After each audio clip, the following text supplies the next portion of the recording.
তার লাভই থাকে ৩৫ লাখ টাকা। এটি শুনে কি আপনাদের হিসেবে একটু গরমিল মনে হচ্ছে? আমার হাতে আছে ভিয়েতনামি কই মাছের পোনা। এগুলো আপনার দেশি শিং মাছের পোনা।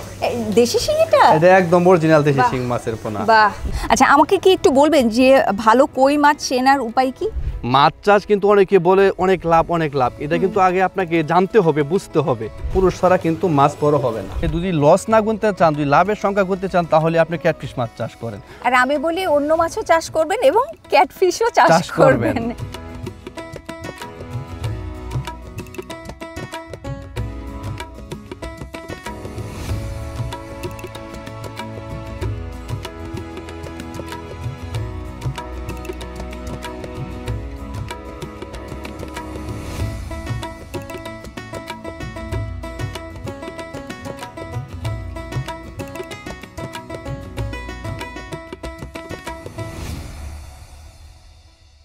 আসসালামু আলাইকুম, আমি মারুফা এনিন। আপনাদের সবাইকে স্বাগত জানাচ্ছি কৃষি কথা কৃষকের কথা চ্যানেলের আজকের পর্বে। দর্শক, এই মুহূর্তে আমার সঙ্গে আছেন সাইফুল ইসলাম। আমি এই মুহূর্তে আছি হচ্ছে ময়মনসিংহ ত্রিশালে, তাই তো? আচ্ছা, সাইফুল ভাই বছরে 40 লাখ পোনা উৎপাদন করেন, যার খরচ হচ্ছে 10 থেকে 15 লাখ টাকা, এবং তিনি বছর শেষে এই পোনা বিক্রি করে প্রায় আয় করেন 35 লাখ টাকা, মানে তার লাভই থাকে 35 লাখ টাকা। এটি শুনে কি আপনাদের হিসেবে একটু গরমিল মনে হচ্ছে? আমারটি তো শুনলেন, এবার আমরা সাইফুল ভাইয়ের কাছ থেকেই শুনবো যে আমি আসলে সত্যি কথাটি বললাম কিনা। সাইফুল ভাই, আমি কি সত্যি বললাম? হ্যাঁ, এটা সত্যি বলছেন আপনি, যেটা বলছেন এটা সম্ভব। কারণ হলো 1 কেজি পোনা রেণু আনি, তার 1 কেজি রেণু থেকে আপনার পোনা উৎপাদন হয় 2 থেকে 3 লক্ষ পোনা উৎপাদন হয়। আচ্ছা, আর 1 কেজি রেণুর দাম হলো গিয়ে আপনার 8,000 থেকে 10,000 টাকা। তাছাড়া মনে করেন যে আমি একটা পোনা যদি আপনার 1.5 টাকা অথবা 2 টাকা পিস করে বিক্রি করে থাকি, তাহলে হিসাব করেন যদি আমি 40 লক্ষ পোনা বিক্রি করে থাকি, গড়ে যদি 1 টাকা 20 পয়সাও হয়, তাহলে মোটামুটি 50 লক্ষ টাকার মতো আমার প্রতি বছরে বেচা কিনা হয়। তো এর মাঝে আমার খরচ হয় 10 থেকে 15 লক্ষ টাকা।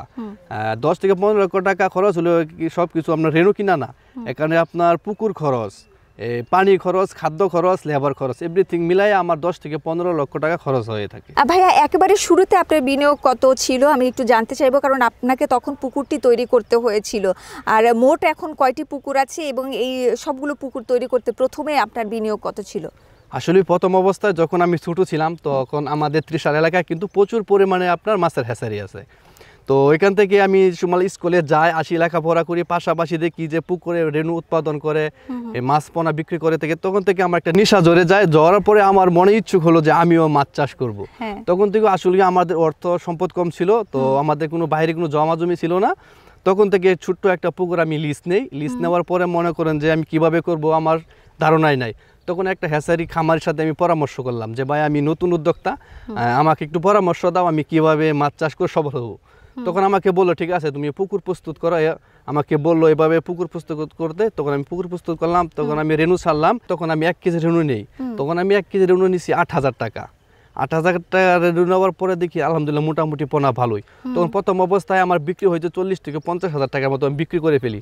তখন মোটামুটি আমার চোখের নিশা একদম ধরে গেছে যে না, মাছ চাষ আমি করবোই। আর যাই হোক, এখান থেকে আমি বের হব না, এখান থেকে বের হব না। তখন আসলে একটা কথা সবার জানা উচিত, মাছ চাষ কিন্তু অনেকে বলে অনেক লাভ, এটা কিন্তু আগে আপনাকে জানতে হবে, বুঝতে হবে। কারণ অনেকেই মাছ চাষ সম্পর্কে জানে না, তার জন্য মাছ চাষ করা দরকার নাই। আগে অবশ্যই আপনাকে মাছ চাষ সম্পর্কে জানতে হবে এবং বুঝতে হবে যে মাছ চাষটা কি। প্রথম অবস্থা হলো মনে করেন যে আপনি ভালো জাতের বুট থেকে আপনি রেণু সংগ্রহ করতে হবে। অবশ্যই। যদি মা ভালো না হয় তো সন্তান ভালো হবে না, একটা কথাই সব সময় জানতে হবে আর কি। তখন আমি মোটামুটি ভালোই, তখন দিয়ে আমার আরও ভালো লাগতেছে। তখন আমি আরও 2টা পুকুর নেই। পুকুর নেওয়ার পরে আস্তে আস্তে মোটামুটি আলহামদুলিল্লাহ ভালোই। তো আপনাদের অবস্থা এখন মোটামুটি আমার 5 থেকে 6টা পুকুর আছে। তো পুকুর মোটামুটি দেখতে পাচ্ছেন এখানে মোটামুটি বড়ই আছে। কতখানি জায়গা নিয়ে পুকুর করেছেন? আমার এখানে এক একটা পুকুর হলো আপনার 30 থেকে 40 শতক এক একটা পুকুর। আচ্ছা আচ্ছা। তো এখানে আমি নার্সিং মাছ করি, যেমন ধরুন ভিয়েতনামি কই করি, শিং মাছ করি, ট্যাংরা, গুলশা, শিং, পাবদা, এইগুলোই আমার সবচেয়ে শখের মাছ। কারণ এই মাছগুলো আপনি লাভবান হবেন বেশি। কারণ কেন এই মাছগুলোই লাভ হবে বেশি? কারণ অন্য কাপ জাতীয় মাছ যদি আপনি বাজারে বিক্রি করেন, সর্বোচ্চ 150 থেকে 200 টাকা কেজি বাজারে দাম পাবেন। ধরুন কাপ জাতীয় রুই, মৃগেল, পাঙ্গাস, এই ধরনের মাছ। আর যদি আপনি ট্যাংরা, গুলশা, শিং বাজারে বিক্রি করেন, নিম্ন শ্রেণী বাজার 400 থেকে 450 টাকা কেজি অ্যাভেলেবেল পাবেন, নিম্ন শ্রেণী যেটা। সেজন্যই আমার এই মাছের প্রতি আকর্ষণটা বেশি। আর আমার কাছ থেকে যে চাষিরা মাছ নেয়, আমি তাদেরকে সবসময় বলি এই মাছগুলো আপনি ঘনত্বভাবে চাষ করা যায়, 2 থেকে 3 ফিট পানির মধ্যেও চাষ করা যায় এবং 10 ফিট, মানে সব জায়গায় আপনি এই ধরনের মাছটা চাষ করতে পারবেন। আর এই মাছগুলোর মাঝে আপনি রোগবেলায় একেবারে কম। আচ্ছা, ভাইয়ের কথায় কোথায় আমি একটা অনেস্টি খুঁজে পাচ্ছি, এবং এই জায়গাটা সততার জায়গা অবশ্যই থাকতে হবে, এবং সাইফুল ভাইও নিশ্চয়ই আমার সাথে একমতই হবেন, যেহেতু আপনিও একজন মৎস্য চাষি এবং আপনি চাইবেন না অন্য একজন মৎস্য চাষির ক্ষতি হোক। আপনি বলছিলেন যে মা ভালো হলে বাচ্চারা ভালো হবে। হ্যাঁ, আপনাকেও যেমন ভালো রেণু খুঁজে নিয়ে আসতে হচ্ছে, এবং যারা বড় মাছ করবে তাদেরও ভালো পোনা নিয়ে যেতে হবে। আপনি এখানে পোনা উৎপাদন করছেন, আমি একটু দেখবো ভালো পোনা কিনা। হ্যাঁ, দেখেন এখানে কিন্তু আসলে আমি বেশি টাকা ইনভেস্ট করি না, এখানে আমি 10,000 টাকা রেণু দিছি এই পুকুরটাতে। হ্যাঁ, এই পুকুরটাকে 10,000 টাকা রেণু দিছি, আর 4 থেকে 5,000 টাকা আমার খাদ্য খরচ এবং লেবারিং খরচ হয়ে গেছে। আচ্ছা, এবং পোনা এখানে এই পুকুরে কতদিন থাকবে? এই পুকুরে আপনার 15 থেকে 20 দিন। 15 থেকে 20 দিনে আপনার সর্বোচ্চ খরচ হবে 20,000 টাকা। 20,000 টাকা। আচ্ছা, নিয়ে আসেন পোনা, নিয়ে আসেন দেখি। আমরা এখন দেখব হচ্ছে কি মাছের পোনা। এটা হলো ভিয়েতনামি কে মাছের পোনা। আচ্ছা, আমার হাতে আছে ভিয়েতনামি কই মাছের পোনা। 10 থেকে 15 দিন বা 15 থেকে 20 দিন পর্যন্ত এখানে থাকবে। তো ততক্ষণে কতটুকু হয়, সাইজে কেমন হয়? এটা সাইজ অনুযায়ী অনেকে বলে 1 কর অথবা 2 কর 1.5 কর, আবার অনেকে বলে লাইন বলে, যেরকম 4000 লাইন, 5000 লাইন, 3000 লাইন, মানে 1 কেজিতে আর কি। তো এখানে যেটা আছে এটা আছে আপনার বর্তমানে 4 থেকে 5000 লাইনের পোনাটা। আচ্ছা, কত করে পিস বিক্রি করেন আপনি? আর এখন বাজার মূল্য আছে আপনার 80 পয়সা পিস বাজার মূল্য আছে। তো এখান থেকে যারা আমার হেস্তারি থেকে আইসা নেয় তাদের জন্য মনে কিছু ডিসকাউন্ট আছে। আচ্ছা, ডিসকাউন্ট বলতে মনে করেন যারা 1 লক্ষ পোনা নেবে তাদের জন্য 5,000 পোনা ফ্রি। হ্যাঁ, মানে কোয়ান্টিটির উপরে নির্ভর করবে, যে বেশি নেবে ওইটার উপরে নির্ভর করবে, আর কম নিলে তো কমানোর সুযোগ নেই। হ্যাঁ, আচ্ছা, তো এই পোনাটা পুকুরে যেহেতু থাকে তাহলে পুকুরটা তো ভালোভাবে প্রস্তুত করতে হবে। জি, পুকুর প্রস্তুতে কি কি রেখেছেন আপনি, কি কি করেছেন? এটা প্রথম অবস্থায় আপনার পুকুরটা শুকিয়ে নিতে হবে। শুকিয়ে নেওয়ার চারদিকে গাছ ডালপালা যা আছে আবর্জনা ওইগুলা তুলে পরিষ্কার করে পুকুরে চুন ছিটিয়ে দিতে হবে, পাথর চুন যেটা ছিটিয়ে দেওয়ার পরে দিতে হবে। তারপরে মনে করেন যে কিছু আপনার মেডিসিন আছে, ওষুধ আছে, প্রোবায়োটিক আছে, খাদ্য আছে, মানে কিছু খাদ্য আগে দিতে হয়, রেণু ছাড়ার আগে কিছু খাবার দিতে হয়, যার কারণে খাবারে যাতে কোনো ঘাটতি না পড়ে। খাবারে ঘাটতি পড়লে কিন্তু আপনার রেণু নষ্ট হবে। আচ্ছা, আর মাছের ক্ষেত্রে কিন্তু মাছ না খায়া মরে না খায় কিন্তু মাছ মারা যায়। সেজন্যই এই 20 দিনে কই মাছের কি ধরনের ক্ষতি হতে পারে বা রোগবালাই আক্রমণ হতে পারে? আবার মাছে কিন্তু পোকাও হয় না ভাইয়া? জি, এটা কি হয়? হ্যাঁ, এটা হয়ে থাকে। এটা মনে করেন যে আপনি প্রতি সপ্তাহে একটা ওষুধ হলো আপনি সুমিথন, এটা আপনি সবসময় ব্যবহার করতে পারবেন। এটা হলো মাছের জন্য আপনার রোগবেলা একেবারে কাছে আসতে পারে না। আচ্ছা, এই বিষয়ে আপনারা মৎস্য কর্মকর্তার পরামর্শ নেন? হ্যাঁ, অবশ্যই আমরা মৎস্য কর্মকর্তাদের সাথে পরামর্শ আছে, তাদের পরামর্শ ছাড়া তো আর আমরা মনে করেন যে পোনা উৎপাদন করতে পারি না। হ্যাঁ, করলেও অনেক কিছু জানা হবে না, তাই না? জি। আমার হাতে যেটি আছে এটি তো দেশি কই না। না, এটি দেশি না, এটি হলো আপনার হাইব্রিড ভিয়েতনামি কই যেটাকে বলা হয়। এটা আসলে ওই বাজারজাত করতে আপনার সর্বোচ্চ 90 থেকে 100 দিনের ভিতরে আপনি বাজারজাত করতে পারবেন। তো এটা কিন্তু আপনার 2 থেকে 3 পিসে কেজি আসে হাইব্রিড। আচ্ছা, আমাকে কি একটু বলবেন যে ভালো কই মাছ চেনার উপায় কি? হ্যাঁ, অবশ্যই বলবো। আপনি দেখানো যাচ্ছে যে এই যে মাছের লেজে দেখেন কালো কালো ছোট ছোট চিহ্ন রয়েছে, তো এটাই কিন্তু আপনার অরিজিনাল ভিয়েতনামি কই মাছ। আর দেশিগুলো কিন্তু আপনার এরকম হবে না, এটি কালার উপরে আপনার সাদা। আরেকটা চিহ্ন হলো এই ভিয়েতনামি কইয়ের কালার, আরেকটা সবাই যাতে চিনতে পারে সহজেই, সেটা হলো কালারটি হলো আপনার সবুজ কালার। দেখেন মাছের কালারটা কিন্তু সবুজ হয়ে আসছে। আর দেশি যেটা এটা কিন্তু আপনার সাদা থাকবে, বড় হইলে এটা এরকমই থাকবে। আচ্ছা, আর এটা চাষ করার 2টি লাভ। একদিকে লাভ হলে আপনি ঘনত্বভাবে চাষ করতে পারবেন, প্রতি শতকে আপনার 1000 থেকে 800 পিস দিতে পারবেন। আচ্ছা, কিন্তু অন্য মাছ কিন্তু আপনি এত দিতে পারবেন না, যেহেতু এই পাঙ্গাস মাছ, বাংলা কাপ জাতীয় মিক্সো মাছ, এগুলো প্রতি শতকে আপনার 70 থেকে 80 ফিট। এটা কিন্তু আসলে মৎস্য কর্মকর্তা তাদের পরামর্শ অনুযায়ী। যদি আপনি অনেকে 100 থেকে 100 বেশি ফিস দিয়ে দিই প্রতি শতকে বাংলা মাছ, তখন কিন্তু মাছ বড় হয় না, তখন কিন্তু দোষ হয়ে যায় চাষির যে আমি কার কাছ থেকে মাছ নিলাম এইখান থেকে দিছে। সেজন্য বেশি মাছ হলে মাছেরও কষ্ট হয়, মাছেরও কিন্তু কষ্ট থাকতে ওদেরও তো জায়গার প্রয়োজন আছে না, সাঁতার কাটার জায়গার প্রয়োজন আছে, অতিরিক্ত মাছ দেয়া যাবে না এবং ওটাতে পানিও নষ্ট হয়ে যায়। জি, সেজন্য চাষি ভাইদেরকে বলি অন্য মাছ চাষ করার চাইতে আপনি ক্যাটফিশ মাছ চাষ করেন, যদি 2 টাকা লাভ দেখতে চান। কারণ আমাদের কিন্তু লাভ লস দুইটাই, আপনি যদি লস না গুনতে চান, যদি লাভের সংখ্যা গুনতে চান, তাহলে আপনি ক্যাটফিশ মাছ চাষ করেন। আর আমি বলি অন্য মাছও চাষ করবেন এবং ক্যাটফিশও চাষ করবেন, যে যেটা পছন্দ করেন সেটি চাষ করবেন।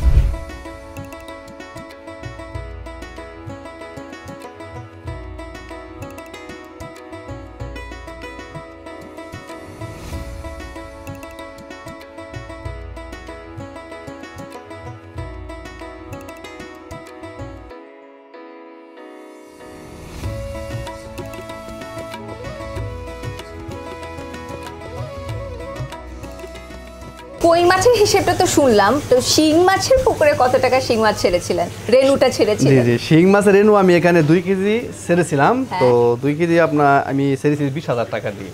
আচ্ছা। আর প্রথম অবস্থায় শিঙ্গের রেনুর দাম একটু বেশি থাকে, এখন 10,000 টাকা, কিন্তু প্রাথমিক সময় দেখা গেছে এখানে আরো 1-2 হাজার টাকা অনেক সময় কমও হয়। আচ্ছা। তো আমি 2 কেজি শিং রেনু ছাড়ার পরে আমি শিঙ্গের পোনা উৎপাদন করেছি। তো এখন আপনাদের দেখাবো, এই যে দেখেন লাল টকটকে, এগুলো আপনার দেশি শিং মাছের পোনা। দেশি শিং? এটা একদম অরিজিনাল দেশি শিং মাছের পোনা। বাহ বাহ, এগুলোর গ্রোথ খুবই ভালো এবং কোয়ালিটি এক সাইজ হয়ে থাকে। দেশি শিং বললেন, আমার জিভে তো পানি চলে আসলো। না আসলে যেহেতু রোজার মাস, পানি এসে লাভ নেই। আচ্ছা, দেশি শিং মাছের চাহিদা বাজারে খুব বেশি, কিন্তু খুব বেশি বাজারে দেখা যায় না। তো শিং মাছ চাষিরা যারা আছেন, যদি আপনারা দেশি শিং মাছের পোনা খোঁজেন, তাহলে এই পোনাটি দেখতে পারেন। দেখুন তো আপনাদের পছন্দ হয় কিনা। যারা শিং মাছ নিয়ে কাজ করেছেন বা করছেন, আপনারা দেখলেই তো বুঝতে পারবেন ভালো পোনা। এই যে হাত দিলে আবার না গালা দিবেন, নরম ভাবে হাত দিতে হয়, একদম স্লো ভাবে। মাশাআল্লাহ মাশাআল্লাহ, দেখুন কি সুন্দর, কি ভালো লাগছে। সেই ছোট্ট রেনুটা নিয়ে আসছেন, চোখে পড়ে না এরকম, তাই না? সেই অবস্থা থেকে আপনি এত বড় করেছেন, দেখতেও তো শান্তি লাগে, তাই না? জি, এটার পিছনে পরিশ্রম গেছে আমার, অনেক পরিশ্রম মেহনত আছে। এটা প্রায় বয়স প্রায় আপনার 1.5 মাসের মতো বয়স।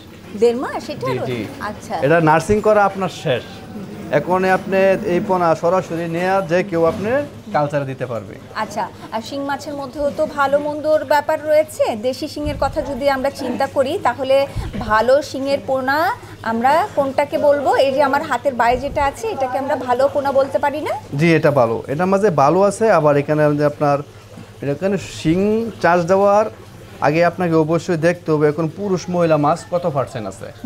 এখানে কিন্তু আপনার মহিলা পুরুষ প্রায় এখন 50% আছে। তো এটা আমি বলছি কিভাবে, আপনি কেমনে বুঝবেন? যদি দেখেন ছোট পোনা বেশি, তাহলে এখানে বুঝবেন যে পুরুষ সংখ্যাটা বেশি, আর মহিলার সংখ্যাটা এই দেখেন এক সাইড হয়ে গেছে বড়, এই দেখতে পাচ্ছেন? তো এটা আপনার গেটিং করে ছোটটা আলাদা করে তারপরে মহিলাটা আপনি চাষে দিবেন, গ্রেডিং করে বাছাই করে ভালো পোনাটি যারা ক্রেতা আসবেন আপনাদের হাতে তুলে দেয়া হবে। সেক্ষেত্রে একটা হিসেব তো আছে, আপনারা যতটুকু নেবেন। ধরেন এটা হিসেবটা আমরা কি করতে পারি, 1000 মাছের হিসেব যদি আমরা করি, 1000 পোনা যদি কেউ নিতে চায়, সেক্ষেত্রে সেখানে কতগুলো মেয়ে পোনা যাবে, কতগুলো ছেলে পোনা যাবে? আসলে ওই মাছ চাষ ক্ষেত্রে অথবা যে কোনো চাষ ক্ষেত্রে আপনার পুরুষ রাখতে হবে, পুরুষ ছাড়া কিন্তু মাছ বড় হবে না। আচ্ছা, এখানে মনে করুন যদি আপনি 1000 মাছ দেন, 1000 মাছে আপনি 800 পিস হলো মহিলা দিতে হবে, আর 200 পিস হলো আপনার পুরুষ দিতে হবে, না আসলে মাছে গ্রোথ আসবে না। আচ্ছা, আপনি পোনা কত করে বিক্রি করছেন শিং মাছে? এটা মনে করেন যে মাছ সাইজের উপরে দাম নির্ভর করে। তো এখানে যে চাষটা দেখতে পাচ্ছেন, এটা আমি বিক্রি করতেছি 1 টাকা পিস। 1 টাকা? যে এটা সাইজ হলো আপনার 2 ইঞ্চি সাইজ। আচ্ছা, 2 ইঞ্চি প্লাস হবে। আচ্ছা, আবার কত ইঞ্চি চাহিদা বেশি? আসলে ওই মাছটা আপনার 2 ইঞ্চি 2.5 ইঞ্চি সাইজের মাছের চাহিদাটা বেশি, কারণ হলো অনেকেই আপনার নার্সিং করতে পারে না, যেমন রেনু নিয়ে চাষ করতে পারে না। তাদের সুবিধা হলো আপনি নার্সিং করা পোনা নিলে আপনি সরাসরি কালচারে দিয়ে দিলেন। তো এটা কিন্তু আসলে বেশি না, আপনি 4 থেকে 5 মাসে আপনার বাজারজাত করতে পারবেন। আচ্ছা, এবার আপনি যেহেতু পোনা চাষি আমি বলতে পারি, তো পোনা মাছ উৎপাদন করে যদি কেউ পারিবারিকভাবে সচ্ছল থাকতে চায় তাহলে সেটা সম্ভব কিনা, আর সম্ভব হলেও আপনি যেহেতু বেশ অনেক দিন ধরে এর সাথে জড়িত, আপনি নতুন কেউ যদি শুরু করতে চায় তাদের জন্য আপনার মানে পরামর্শ বলুন বা আপনার অভিজ্ঞতা আসলে কি বলে? আসলে আমি যারা নতুন উদ্যোক্তা তাদেরকে আমি বলতে চাই, যদি কেউ মাছ চাষ করেন, অনেকে কিন্তু লাভের সংখ্যা দেখে অনেকে মাছ চাষ করে নেমে পড়ে। আসলে কিন্তু আপনি দুজি না জেনে না বুঝে দুজি মাছ চাষ করেন, তাই কিন্তু লাভের সংখ্যা না গুনে কিন্তু আপনার বছরে লসের সংখ্যাটা কিন্তু গুনতে হবে। তো প্রথম অবস্থায় দুজি আপনি না জানেন, একজন চাষি যে কোনো পরামর্শ অনুযায়ী তার সাথে কথা বলে আপনি চাষ দিবেন। আচ্ছা, শিং মাছের ক্ষেত্রে কোন বিষয়গুলো খেয়াল রাখা প্রয়োজন একজন চাষি? আসলে ওই শিং মাছ সবসময় আপনি খেয়াল রাখতে হবে যে মাছের থুতার নিচে দেখেন অনেক সময় এরকম লাল হয়ে থাকে যে গা, তো এটা একটু ঘা হয়ে গেছে। তো এটার ক্ষেত্রে আপনাকে কি করতে হবে, সবসময় এটার প্রতি আপনার মেডিসিন ব্যবহার করতে হবে। টিমসেন আছে অথবা যে কোনো ওষুধ কোম্পানিতে দোকানে যাই আপনি বলবেন যে ভাই আমার মাছের এই সমস্যা হয়েছে, তখন সেখান থেকে কিন্তু আপনি ওষুধ দিতে পারবেন। অথবা যারা পুরাতন চাষি আছে তাদের সাথে যদি পরামর্শ করেন তাহলে সবচেয়ে ভালো হবে, কারণ তাদের অভিজ্ঞতা আছে। জি, এবং এই মেডিসিন ব্যবহারের ক্ষেত্রেও কিন্তু সতর্কতা অবলম্বন করতে হবে, কারণ অতিরিক্ত কিছুই করা যাবে না, সবকিছুর তো একটা পরিমাণ আছে, তাই না? আবার এই মাছের খাবারটা কিন্তু আপনার রাত্রে দিতে হবে। শিং মাছের খাবার, ক্যাটফিশ জাতের মাছগুলো খাবার হলো আপনার রাত্রে দিতে হবে, কারণ দিনের বেলা এই মাছগুলো খায় কম, রাত্রের বেলা দিবেন, খাদ্য অপচয় হবে না, মাছ বাড়বে বেশি। ক্যাটফিশ মাছ আপনার চাষ করে লাভ দুই দিকে, একদিকে লাভ হলো এগুলো খাবার খায় কম, বাড়ে বেশি, কারণ খাবার অপচয় হয় না। ট্যাংরা গুলশা এগুলো আপনার শিং মাগুর কই এগুলো কিন্তু আপনার তলদেশে অবস্থান করে, যার কারণে খাবার কোনো সময় অপচয় হয় না। তাই আমি একজন চাষিকে বলতে চাই সবসময় আপনি ক্যাটফিশ মাছ চাষ করেন, আর মিক্সড মাছের সাথেও কিন্তু আপনি শিং, ট্যাংরা, গুলশা, পাবদা, কই, মাগুর এগুলো চাষ করতে পারবেন। আচ্ছা, আপনার কাছ থেকে যদি কেউ পোনা সংগ্রহ করতে চায় তাহলে সেক্ষেত্রে কিভাবে যোগাযোগ করবে, এবং আপনি আসলে পৌঁছে দেবেন কিনা, পৌঁছে দিলে কেমন ভাবে যাবে, কি পদ্ধতিতে যাবে, সেটা যদি একটু বলুন। আসলে অনেকে দূর দূরান্ত জায়গা থেকে অনেকে মাছের জন্য ফোন দেয়, তো তাদের জন্য সুব্যবস্থা রয়েছে। মনে করুন যে যদি মাছের পোনা অনেকে বেশি নেয় সেই ক্ষেত্রে আমরা ডেলিভারি দিয়ে থাকি। আর যদি অনেকে বলে যে ভাই আমি হ্যাসারি থেকে আয়সা দেখে শুনে নেব, তো তার সেই ক্ষেত্রে তার জন্যও ভালো, আমার জন্যও ভালো। সরাসরি আমাদের ময়মনসিংহ ত্রিশাল বালিপাড়া আশা করি আমাদের হ্যাসারি থেকে, এখানে থেকে হয়তো একদিন থাইকা আমাদের হ্যাসারি থেকে পোনা গেডিং মুক্ত করে তারপর পোনা নিবে, কোনো সমস্যা নেই, বুঝে নিবে। আর আমাদের পোনা এক এক করে গুনে দেওয়া হবে, একটা পোনা সংখ্যায় কম দেওয়া হবে না।